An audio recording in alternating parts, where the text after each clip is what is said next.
The Blind Man and the Lame Man, a powerful African folktale about justice, law, and clever wisdom. Long ago, in a village ruled by a feared and iron-hearted king, there lived two men whom nobody counted among the living. One was blind, his eyes white like old shells, knowing only darkness since childhood. The other was lame, his legs thin and folded beneath him like broken branches. They had no wives, no children, no farmland, and no hut to call their own.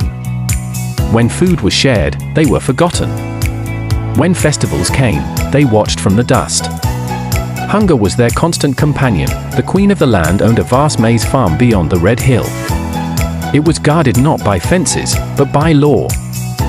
That law was older than the king, older than memory itself. Whoever was caught stealing would be handed over to the village deity.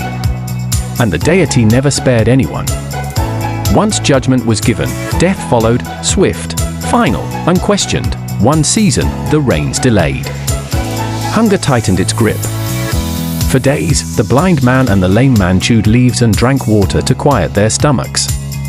On the seventh night, when hunger became madness, they spoke to each other in whispers. "How does a man die?" the blind one asked, "when he is already invisible?" "How does a man sin?" the lame one replied, "when the world denies he exists." That night, they made a decision, not born of greed, but of survival. Before dawn, while the village slept and even the dogs were silent, the blind man lifted the lame man onto his shoulders. The blind man became legs. The lame man became eyes and hands. Together, they were whole. They reached the queen's maize farm without a sound. The corn was harvested quickly, expertly, as though hunger itself had sharpened their skill. At the edge of the farm, they roasted the maize, laughing softly for the first time in many moons. But the smell of roasted corn rose into the air and betrayed them. Guards appeared from the bush like spirits. The two men were seized and dragged before the queen, then before the king, whose eyes were cold stones. The charge was clear: theft. The punishment was known. The king ordered that they be taken before the council of elders. Standing calmly before the elders, the two men listened as the accusation was repeated. "Did you steal the queen's corn?"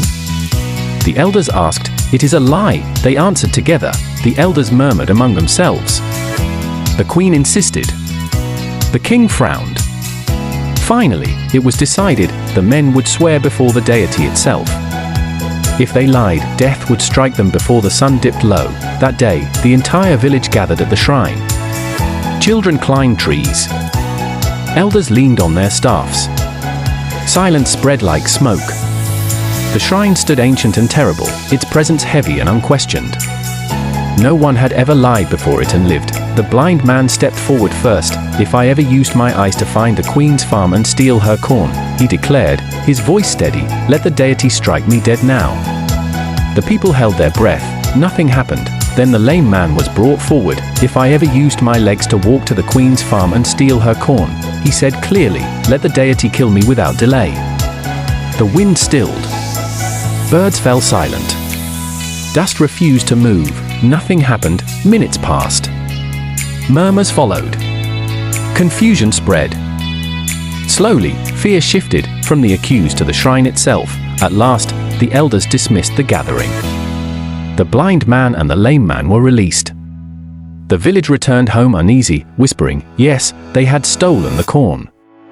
Everyone knew it, so why did the deity not kill them? Because the deity judged by law, not by wisdom. It punished the seeing who walked to steal.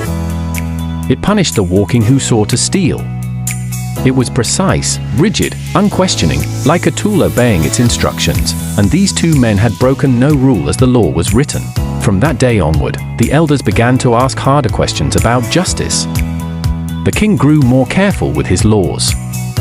And the village learned something both dangerous and powerful. A law without wisdom can be defeated by wisdom without power, and hunger, when ignored for too long, will always find a way.